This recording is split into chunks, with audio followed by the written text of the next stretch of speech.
Kali ini kita akan membahas mengenai fakta tersembunyi di balik konsili Nikea yang kontroversial. Konsili ini diselenggarakan untuk menuntaskan menghadapi ajaran Arius. Arius adalah seorang imam, seorang pastor atau pendeta dari Alexandria yang mengajarkan bahwa karena waktu lam yakun fihi, ada waktu di mana dia, artinya Yesus sebagai firman Allah, pernah tidak ada. Gereja gundah menghadapi ajaran ini karena apa? Karena jelas ajaran ini sepintas saja bertentangan dengan kitab suci yang menegaskan bahwa firman Allah atau kalimat Allah itu sesungguhnya adalah Allah. Dalam praeksistensi firman Tuhan atau logos ilahi, itu tentu adalah Allah sendiri. Maka kalau ada waktu di mana firman pernah tidak ada, berarti ada waktu tertentu Allah ada tanpa firman-Nya. Maka gereja tentu akan merumuskan bahwa firman dan Allah itu sama-sama kekal. Berbeda dengan apa yang diopinikan publik selama ini, khususnya publik modern, bahwa seolah-olah konsili Nikea itu muncul tiba-tiba atas desakan kekuasaan atau tangan besi kaisar yang memaksakan bahwa Yesus harus menjadi Tuhan. Bahkan ada yang mengejek bahwa Yesus baru dilantik jadi Tuhan di konsili Nikea. Dan macam-macam opini liar seperti itu karena memang tidak didasarkan atas bukti-bukti sejarah primer, sekedar opini liar. Jadi dibutuhkan waktu sekitar 7 tahun untuk menghadapi kontroversi kaum Arian ini.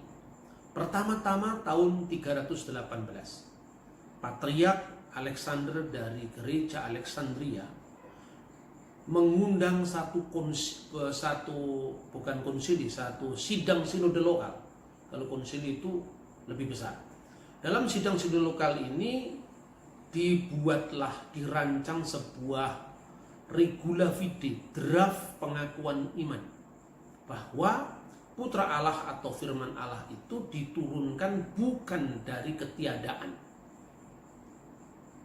Jadi Yesus itu diakui sebagai firman Allah yang kekal, tetapi Arius menolak. Konsekuensinya, karena ini adalah gereja yang universal tentu saja, maka dia harus mendapat sanksi, yaitu diekskomunikasi, diberi kesempatan apabila dia mengubah pendapatnya atau bertobat. Tetapi Arius melakukan keonaran, kegaduan di kalangan rakyat, sehingga pada tahun 318 dia terpaksa harus meninggalkan Mesir. Dia menuju ke Kaisaria, dan dalam pendekatannya dia selalu melakukan tebar pesona, posisikan dirinya sebagai seorang yang tertindas hanya gara-gara dia mengatakan bahwa Allah itu esa, bahwa Bapa itu satu-satunya Allah yang esa, dan Yesus itu lebih rendah dari Bapa. Sebetulnya tanpa lebih dalam memahami, karena Arius memahami Kristus itu seperti pemahaman filsafat Yunani, di mana dalam filsafat Helenisme itu adalah pandangan emanasi, bahwa segala sesuatu itu mengalir dari Tuhan, mengalir dari esensi awal yang disebut theos. Maka pengaliran yang pertama atau bahasa Jawanya deleweran yang pertama, itu tentu lebih rendah daripada yang mendelewerkannya atau yang mengalirkannya. Begitu juga emanasi kedua, begitu juga emanasi ketiga. Semakin jauh maka dia semakin rendah daripada emanasi sebelumnya dan sumbernya Tuhan tadi. Inilah sebabnya kenapa Arius gagal memahami keesaan Allah. Yang disangkanya esa itu sebetulnya bukan Allah yang esa. Itu sebetulnya pandangan Tuhan Yunani, Tuhan filsafat Yunani, khususnya Helenisme. Nah saudara-saudara, tahun 320 kemudian dia berhasil meyakinkan uskup-uskup Bitinia untuk mengakui pandangannya. 322 dia meyakinkan para pemimpin gereja di Kaisaria atas dukungan sejarawan Eusebius dari Kaisaria yang terpikat dengan ajaran Arius, karena dia menyangka bahwa apa yang diajarkan Arius seperti yang diajarkan pengakuan iman lokal di gerejanya di Kaisarea. Itu yang terjadi prakonsili Nikea. Untuk menghadapi itu, maka sikap Konstantin kadang-kadang berubah-ubah. Tatkala meletusnya kontroversi antara Arius dengan patriarknya, itu Patriark Alexander, dia rencananya dari Makedonia dia akan meneruskan perjalanannya ke benua timur, yaitu ke Alexandria, tetapi dia membatalkan rencananya setelah dia menempuh separuh perjalanan karena mendengar berita yang tidak mungkin mestinya harus kudengar di telingaku. Artinya dia merendahkan pembahasan teologis. Seorang kaisar yang hanya menekankan bahwa semua harus aman dengan pendekatan security-nya. Itu yang sikapnya Konstantinus. Jadi Konstantin Agung bukan orang yang digambarkan seperti dalam film Da Vinci Code, seolah-olah memaksakan dengan tangan besi bahwa Yesus harus jadi Tuhan. Dengan demikian pemujaan kepada dewa-dewa pagan masih diteruskan dengan baju Kristen. Itu sama sekali jauh dari kebenaran. Tahun 325 awal diadakan prakonsili di kota Antioquia. Jadi seperti kongres saja perlu ada prakongres. Jadi artinya bukan serta-merta langsung muncul konsili Nikea. Sama pada saat terjadinya konflik ini di Alexandria diadakan sidang lokal. Maka di dalam prakonsili di Antioquia itu disiapkan juga sebuah draft pengakuan iman atau regula fide atau kanun al-iman. Yang intinya adalah bahwa Yesus Kristus tidak dilahirkan dari tiada, ex nihilo, dari ketiadaan, tetapi dia berasal dari substansi Allah, sang wujud yang disebut Bapa. Nah, dalam konsili ini ada 3 orang yang menolak dalam prakonsili ini. Yang pertama adalah Narsisus dari Neronias, yang kedua Theodorus, dan yang ketiga tentu saja adalah Eusebius dari Kaisarea. Maka waktu itu gempar. Karena apa?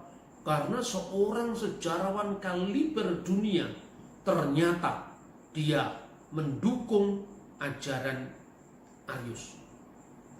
Tetapi prakonsili ini masih merekomendasikan bagi mereka yang menolak regula fide yang disepakati pada prakonsili itu masih diberi kesempatan untuk mempertahankan pendapatnya melalui dengar pendapat, melalui diskusi teologis pada konsili besar oikumenis yang akan diadakan di kota Ankara. Undangan sudah disebar, beberapa pelosok sudah menerima undangan itu, tapi tiba-tiba Konstantin Agung berubah pendapat lagi. Karena mungkin dia mendapatkan masukan dari tempat lain bahwa uskup Ankara yang bernama Marcellus itu terkenal anti-Arian. Dia kepingin tempat yang lebih netral.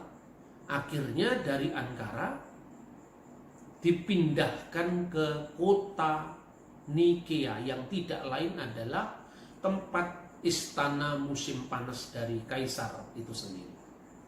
Nah, kita perhatikan bahwa di sini Konstantin masih berusaha untuk menerima kaum Arian tidak terlalu dipojokkan oleh gereja-gereja yang lain. Ini artinya bahwa gambaran bahwa Konstantin memaksakan ketuhanan Yesus sekali lagi itu tidak bisa dibenarkan. Lalu konsili ini dihadiri oleh 318 peserta. Ingat, ini gereja belum mengalami skisma atau perpecahan. Setelah berhari-hari, kemudian konsili itu menghasilkan sebuah konsep pengakuan iman yang intinya bahwa Allah itu esa, yaitu Bapa, pencipta segala sesuatu, baik kelihatan maupun tidak kelihatan, dan percaya kepada satu Tuhan, yaitu Yesus Kristus, Anak Allah yang tunggal, yang dilahirkan dari Sang Bapa dan berasal dari substansi Bapa. Allah dari Allah, terang dari terang, Allah sejati dari Allah sejati, dilahirkan dan tidak diciptakan. Dan seterusnya, lalu aku percaya kepada Roh Kudus. Baru kemudian di dalam akhir dari pengakuan yang draftnya dirumuskan oleh pengakuan Nikea itu, kemudian dirumuskan anatema. Jadi keyakinan seperti apa yang dinyatakan salah oleh gereja. Dan ini bisa dibaca di hampir semua buku-buku sejarah ya. Antara lain ini adalah mengenai laporan 7 konsili. Ya, 7 konsili ekumenis menurut pandangan gereja Kalsedonian yang terbitkan oleh Hendrickson Publisher, dan ini adalah penerbit Protestan. Lalu kita juga bisa melihat bahwa ini adalah laporan dari konsili-konsili ekumenis, termasuk pasal-pasal yang ditetapkan di konsili Nikea. Ini diterbitkan oleh Holy Cross Theological Seminary dari gereja ortodok. Artinya bahwa semua gereja sebelum perpecahan mengakui ini, baik itu Protestan, ya, Katolik atau gereja ortodoks, semua sepakat tentang ini. Kemudian setelah diungkapkan bahwa aku percaya kepada Roh Kudus, ini saya membaca dari teks sejarah gereja, ya, juz kedua, ya, Tarik Al-Kanisah juz As-Sani, tentang Majami' Al-Maskuniyatul Awal, ya, wa Gajawat Al-Kubra. Ini diterjemahkan oleh Abuna Maurice Yukarin, diterbitkan di Mesir, ya, pada tahun 1967, kemudian pada halaman 15. Ini bunyi tentang anatemanya seperti ini. Innalladzina yakuluna kana waktun yam yakun fihi. Dan kepada mereka yang mengatakan ada waktu di mana dia pernah tidak ada. Dia di sini adalah firman Allah, pernah tidak ada. Wa qabla ayyullada lam yakun. Dan sebelum dia dilahirkan dia tidak ada. Wa qad kulika min al-adam. Wa qad kulika min adam. Dan sebelum dia diciptakan, atau dia diciptakan dari Adam, ketidakadaan, ex nihilo, ya. Au yujahiruna bi anna ibnillahi huwa min datil ukra. Dan mereka yang mengatakan bahwa sesungguhnya putra Allah adalah memiliki zat ukra, memiliki substansi lain. Au min jauhar akar, atau memiliki hakikat yang lain. Au innahu makhluk, atau dia adalah seorang makhluk. Au qabila lil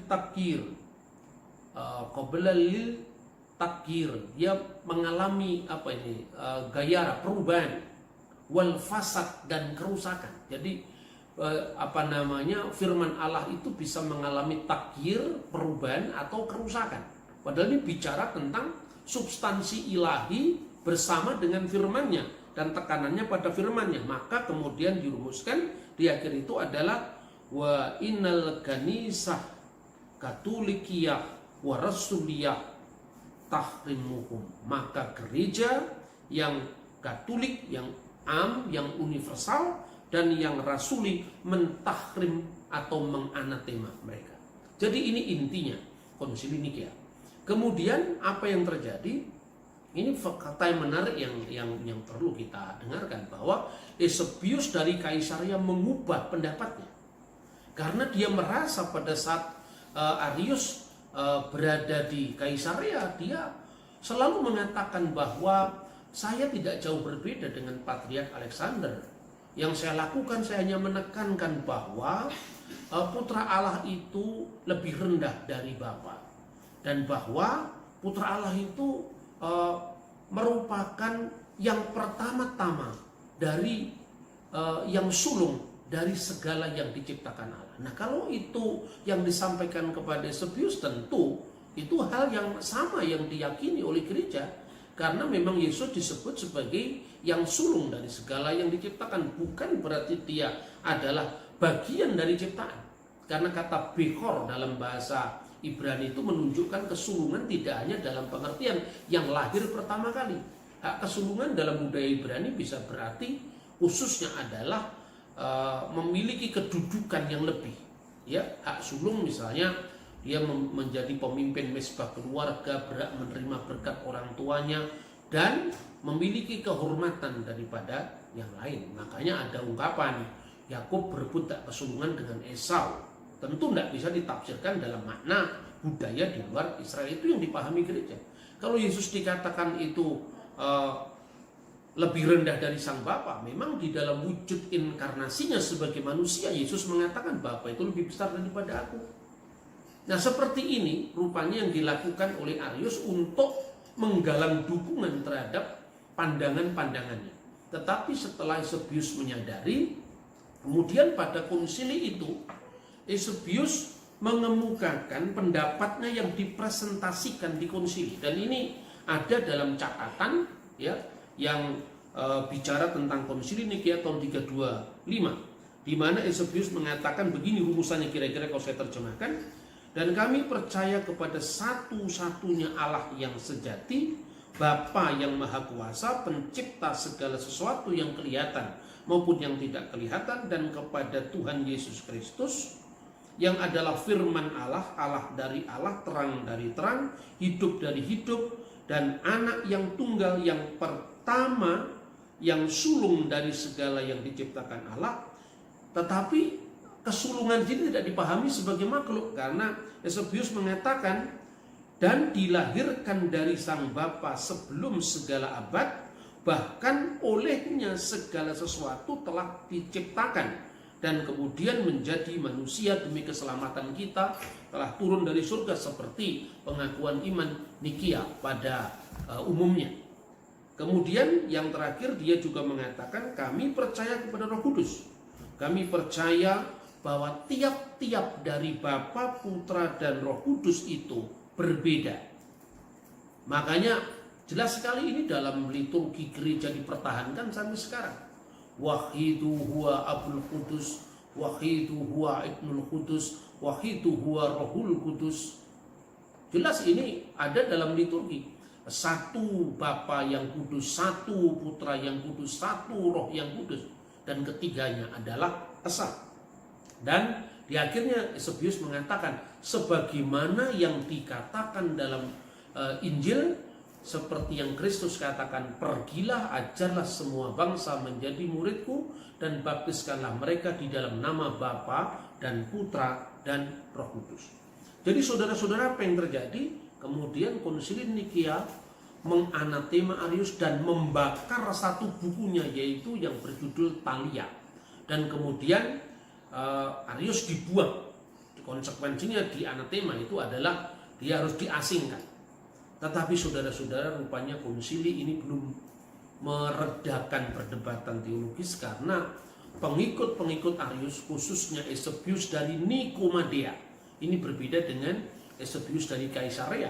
Ini orang yang cukup disegani di gereja-gereja berbahasa Yunani.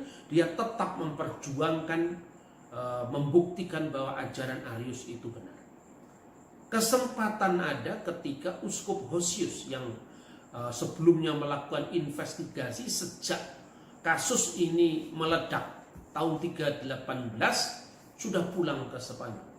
Dan yang terjadi, Eusebius dari Nikomadea terus-menerus mendekati sang kaisar sampai meyakinkan bahwa sebenarnya kami ini tidak bermasalah dengan rumusan Nikea. Meskipun dia mungkin akan menafsirkan kata sehakikat dengan Bapa, ya, ungkapan itu mungkin ditafsirkan untuk kepentingan kaum Arian. Sebagaimana mereka juga mencoba bersifat moderat untuk meyakinkan Eusebius dari Kaisarea. Sampai kemudian Eusebius dari Kaisarea sadar dan kembali ke pangkuan gereja. Tahun 335 setelah Hosius tadi pulang, Eusebius dari Nikomadea berhasil meyakinkan kaisar bahwa Eusebius dari Nikomadea memfitnah Athanasius dari Alexandria. Katanya bahwa Athanasius dari Alexandria berusaha untuk mencegah pasokan gandum ke ibu kota kekaisaran untuk menghalang-halangi konsili yang akan diadakan di kota Tirus atas dukungan kaum Arian. Dan kaisar benar-benar murka, dan kemudian Eusebius harus mempertanggungjawabkan kenapa dia harus melakukan boikot gandum itu. Tentu saja Athanasius menolak. Dia mengatakan, kaisar, Allah akan menjadi saksi apakah aku atau kamu yang benar. Tetapi toh tangan besi kaisar tidak bisa dihindari. Tindakan itu akhirnya Athanasius dari Iskandaria harus mengalami pengasingan. Sementara Arius dipersiapkan dengan sambutan yang besar-besaran yang akan diadakan di Basilika Gereja Konstantinopel. Dia sudah sadar bahwa Athanasius tidak akan mau mengembalikan jabatan keimamatan Arius. Untuk itu, dia mengeluarkan surat perintah agar Patriark Konstantinopel yang bernama Alexander harus mengesahkan kembali jabatan Arius. Menurut catatan sejarah gereja, dalam hal ini Makarios yang mengatakan, Makarios itu adalah seorang wakil dari gereja Alexandria ketika Athanasius dibuang. Dia melakukan tugas-tugas sebagai mewakili Athanasius dalam mengelola gereja Alexandria yang sekarang disebut gereja Ortodok Koptik. Kemudian yang terjadi, Patriark Konstantinopel, dia masuk ke ruang doanya, dia berdoa minta keadilan kepada Tuhan. Dan ketika itu para pendukung Arius sudah tiba di gereja, di pintu gereja itu ditutup atau gerbangnya dikunci, ditinggal berdoa sampai esok harinya, yaitu hari Minggu pada saat mau kudas atau liturgi suci, pintu gerbang masih tertutup. Di sanalah sebetulnya Arius menggunakan kesempatan itu untuk berapi-api berbicara kepada publik bahwa ajaran dia benar dan Kristus itu hanyalah seorang ciptaan. Tiba-tiba satu peristiwa yang ajaib terjadi. Demikian tulis Athanasius, bahwa tiba-tiba dia harus pergi ke sebuah toilet di dekatnya tempat yang disebut Konstantin Forum. Nah, di sana kemudian tidak keluar-keluar sampai kemudian didapati bahwa Arius mati di kamar mandi. Sejak saat itu maka Arianisme tidak lagi berkembang. Arianisme mati karena pemimpin besarnya mati di kamar mandi. Apakah Athanasius bersuka atas kematian Arius? Dia justru terharu, tetapi dia mengatakan bahwa Tuhan sudah menjawab doa dari Patriark Alexander. Jadi itu yang terjadi sebenarnya pada Konsili Nikea tahun 325 Masehi. Lalu, fakta tersembunyi apa yang ada di balik Konsili Nikea? Saya katakan ada. Fakta tersembunyi itu adalah kematian Arius di kamar mandi. Dan itu jarang dibahas.